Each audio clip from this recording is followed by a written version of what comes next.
Bismillahirrahmanirrahim. Assalamualaikum warahmatullahi wabarakatuh. Hari ini kita akan melanjutkan pelajaran kita tentang hidrokarbon ya. Bahasan kita yang terakhir adalah tentang alkuna. Alkuna ini memiliki satu ikatan rangkap 3 ya antara atom C-nya. Berbeda dengan alkena, kalau alkena ikatan rangkapnya ada 2. Ikatan rangkap 2. Tapi kalau alkuna ikatan rangkap 3 ya.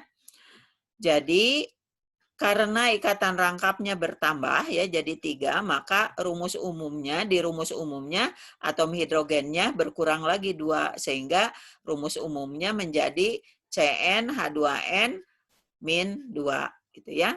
Nah, misalnya kita lihat etuna ya. Jadi suku paling rendah pada alkuna itu etuna ya, terdiri dari 2C karena ada ikatan rangkap 3 di antara C tersebut. Jadi minimalnya harus ada 2C. Untuk etuna rumusnya rumus molekulnya C2H2. Jadi dihitung dari sini. N-nya kan 2, jumlah C-nya 2. Berarti H-nya tinggal dihitung 2 kali 2, 4 dikurangi 2, 2 ya. Jadi rumus etuna, rumus molekulnya C2H2. Rumus strukturnya seperti ini. Jadi H terikat ke C kiri dan ke C kanan, kemudian ikatan rangkap antar C-nya 3 ya. Kemudian kita lihat contoh lain propuna ya. Propuna itu C3H4 dihitung dari ini C-nya 3, H-nya 2 kali 3, 6 dikurangi 2, 4 ya. Jadi seperti ini rumusnya. Kemudian ada lagi butuna ya, satu butuna misalnya. C-nya 4 kali 2, 8 kurangi 2, 6. Maka butuna rumusnya C4H6 dan selanjutnya ya, mengikuti rumus umum ini. Kemudian deret homolog alkuna ini selisihnya antar suku selalu CH2 seperti halnya alkana dan alkena ya. Misalnya kita lihat selisih antara misalnya satu butuna dengan satu pentuna. C-nya 4 di butuna, di pentuna C-nya 5, jadi selisih C1, hidrogennya butuna 6, pentuna 8, jadi selisihnya untuk hidrogen 2, jadi selisih C1, selisih hidrogen 2, jadi selisih antar suku CH2. Kita lihat contoh lain, misalnya nonuna dengan oktuna ya. Di nonuna C-nya 9, di oktuna C-nya 8, selisih C-nya 1. Di nonuna H-nya 16, C-nya 14, jadi selisih H-nya 2. Jadi selisihnya CH2. Nah, kemudian untuk etuna dan propuna, ini posisi dari rangkap 3-nya tidak usah dikasih nomor, karena posisi ikatan rangkap itu tidak ada yang lain. Ya, misalnya di etuna ini hanya di tengah saja, tidak ada yang lain. Kemudian di propuna bisa di sebelah kiri ya, antara C ke-1 dan C ke-2. Kemudian rangkap ini bisa juga digeser ke kanan, tapi kalau rangkapnya digeser ke kanan, maka otomatis rangkap ini lebih dekat ke ujung kanan, maka nomornya dari kanan, tetap dari nomor 1 gitu ya. Jadi untuk etuna dan propuna tidak usah diberi nomor.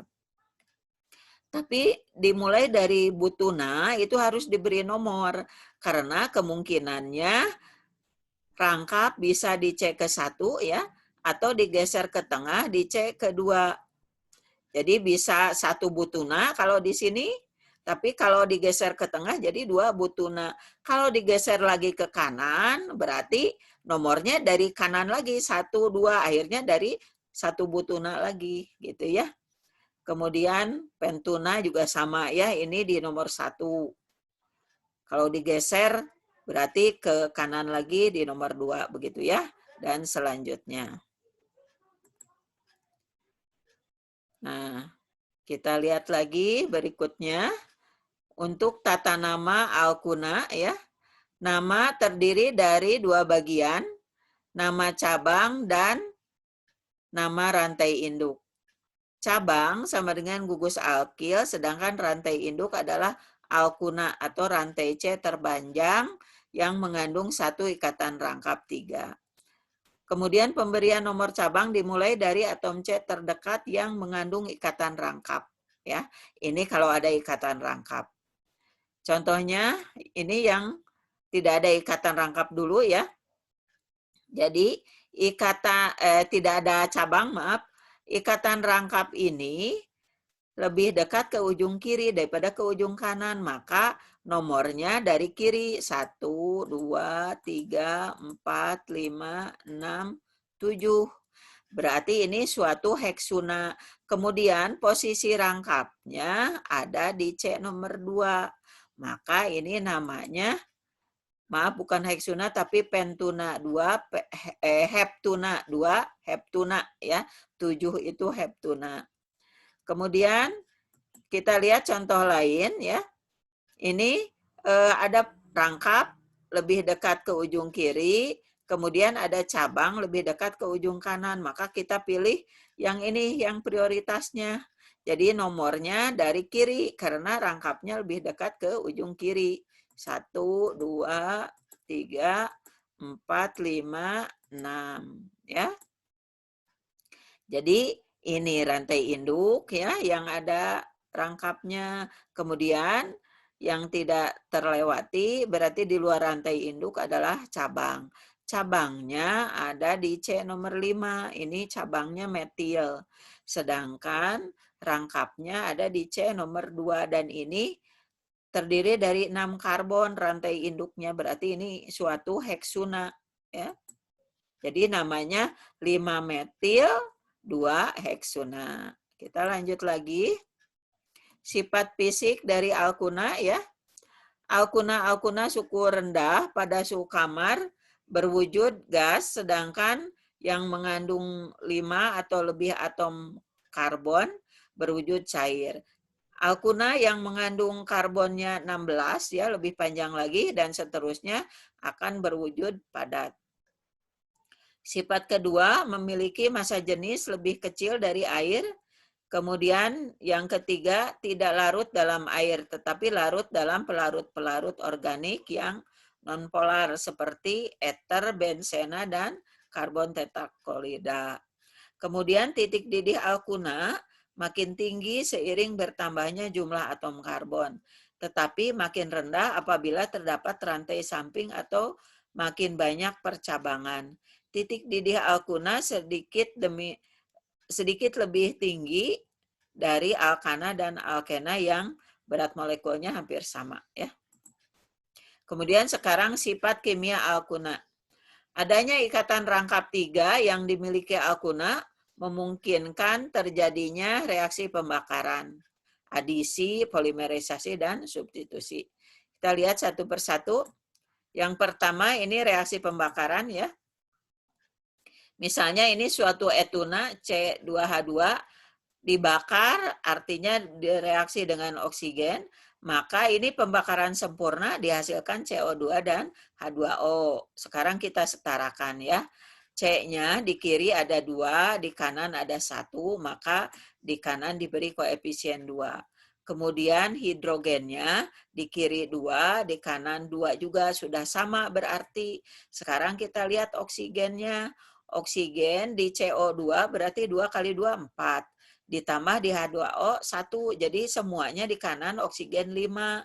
Sedangkan di kiri oksigennya ada 2. Supaya jadi 5 maka kali 2,5. Jadi 2,5 kali 2 sama dengan 5 ya. Sekarang sudah sama dengan yang di kanan. Nah, untuk menghilangkan pecahan ini 2,5 maka kita bisa kalikan 2 ya. Untuk semua koefisiennya ya. Jadi CH2 kan asalnya 1 kali 2 berarti jadi 2. O2 asal 2,5 kali 2 jadi 5. CO2 asalnya 2 kali 2 jadi 4. H2O asalnya 1 kali 2 jadi 2. Jadi ini reaksinya sudah setara dan sudah bulat koefisiennya ya. Ini etuna direaksikan dengan oksigen, terbentuk karbon dioksida dan H2O atau air karena ini pembakaran sempurna ya. Kita lihat reaksi yang kedua, reaksi adisi dengan hidrogen. Ibu ambil contoh misalnya ini suatu etuna juga ya. Bereaksi dengan hidrogen, maka akan melakukan adisi ya, hidrogennya akan masuk sehingga rangkapnya jadi berkurang begitu ya. Nah, seperti ini.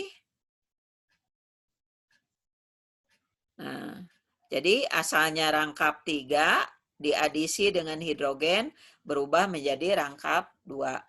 Kemudian ini karena masih ada rangkap bisa diadisi lebih lanjut, tambah lagi hidrogen ya. Sehingga menjadi seperti ini dan semuanya sudah terpenuhi ya, hidrogennya sudah ada 3, maka ikatan antar C-nya menjadi tunggal. Jadi asalnya etuna rangkap 3 diadisi dengan hidrogen menjadi etena, menjadi rangkap 2 ya, ikatan rangkapnya berkurang, etena diadisi lagi jadi etana, jadi tunggal gitu ya. Kemudian kita lanjut lagi dengan sifat kimia alkuna yang lain ya. Yang nomor 3, reaksi adisi dengan suatu asam halida. Ya, misalnya ini masih etuna ya, diadisi dengan asam yodida ini namanya ya. Nah, ini juga sama, ikatan rangkapnya berkurang jadi 2 gitu ya, karena sudah masuk hidrogen sama yodiumnya gitu ya. Kemudian bisa diadisi lebih lanjut karena ini masih ada ikatan rangkap. Tambah lagi HI sehingga nah seperti ini ya. Jadi rangkapnya sudah habis ya. Jadi tinggal ikatan tunggal sehingga jadi asalnya etuna menjadi iodoetena ya. Karena rangkap 2 masih bisa diadisi lagi jadi diodoetana ya. Yodiumnya ada 2. Kita lihat lagi reaksi yang keempat yaitu reaksi polimerisasi. Jadi asalnya etuna punya 3 molekul dipolimerisasi menjadi seperti ini ya. Ini namanya suatu bensena. Rumus strukturnya bisa lengkap seperti ini ya. C-nya sama H-nya dituliskan ini sama saja ya, rangkapnya boleh di mana saja atau boleh juga disingkat seperti ini. Atau yang boleh seperti ini lebih singkat lagi seperti yang di kanan ini namanya bensena. Nah, sumber utama alkuna ya, alkuna ditemukan dalam gas rawa, batu bara dan minyak bumi, tetapi dalam jumlah yang sedikit. Hal ini menyebabkan industri harus mensintesis alkuna sebagai berikut ya. Bisa dari perengkahan alkana dalam minyak bumi ya. Perengkahan itu artinya pemecahan ya. Jadi C4H10 misalnya ini suatu butana ya direaksikan dengan air ya sehingga menjadi CH ya. Ini suatu etuna dan etena. Kemudian ada metana juga ya.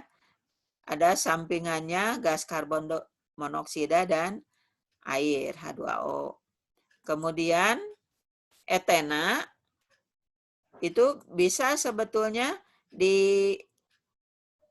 mengalami perengkahan lagi ya menjadi etuna dan gas hidrogen. Metana juga sama bisa mengalami perengkahan lagi menjadi etuna dan 3 molekul gas hidrogen. Kalau dari etena gas hidrogennya 2 molekul ya. Jadi bisa dibuat dari butana ya. Etuna itu kemudian ada hasil yang lain etena bisa direngkahkan lagi atau dipecah lagi menjadi etuna dan 2 molekul gas hidrogen. Metana juga bisa mengalami perengkahan lagi jadi etuna dan 3 hidrogen, ya, 3 molekul hidrogen. Kemudian bisa juga dihasilkan dari reaksi antara CaC2 dengan H2O. Ya, seperti ini. CaC2 yang wujudnya solid bereaksi dengan 2 molekul H2O yang berwujud liquid jadi suatu etuna, ya, CH rangkap 3 CH dan CaOH 2 kali, ya.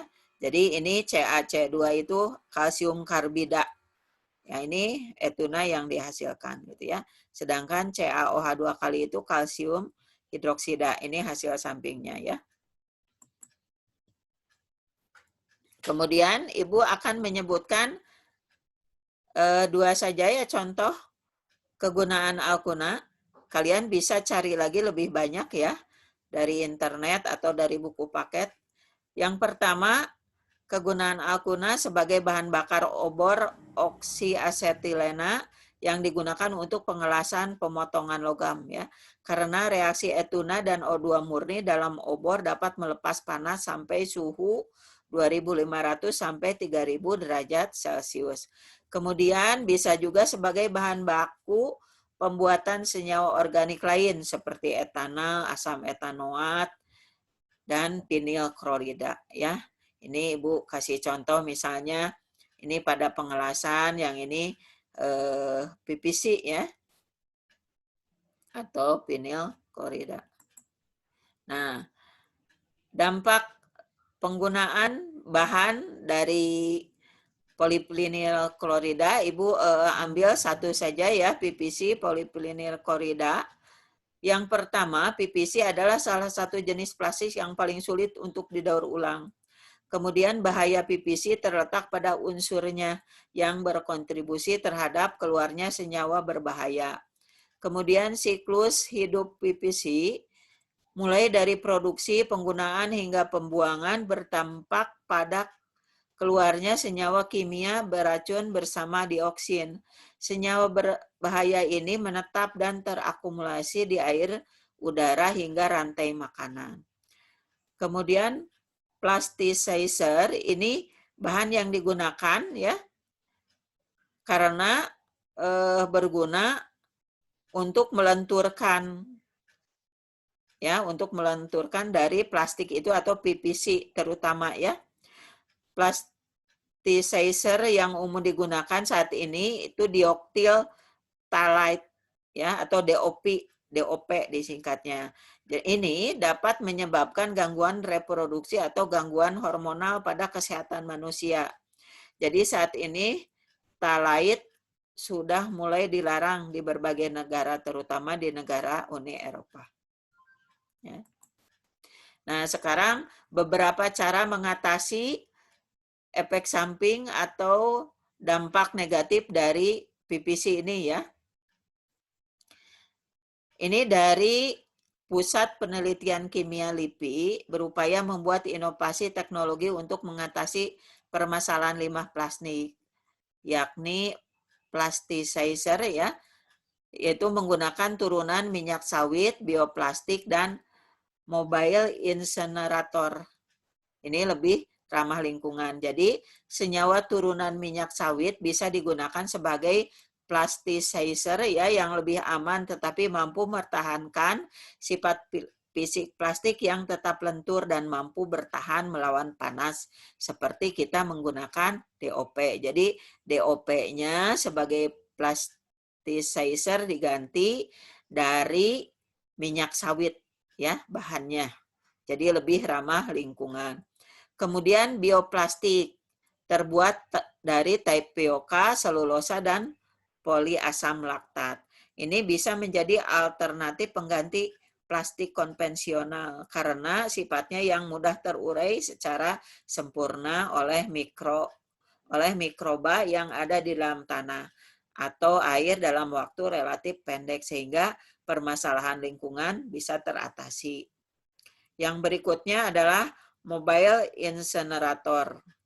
Ini digunakan untuk mengolah limbah plastik ya, sehingga dapat membantu mengatasi permasalahan limbah plastik yang dikumpulkan pada beberapa tempat.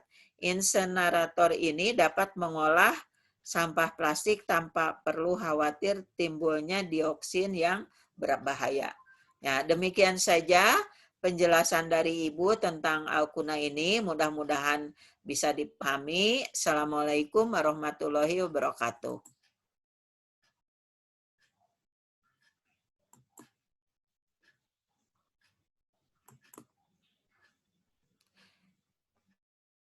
Teteh tos di stop ya teh ku Mas teh kan. Terus semen tos di stop kumaha en?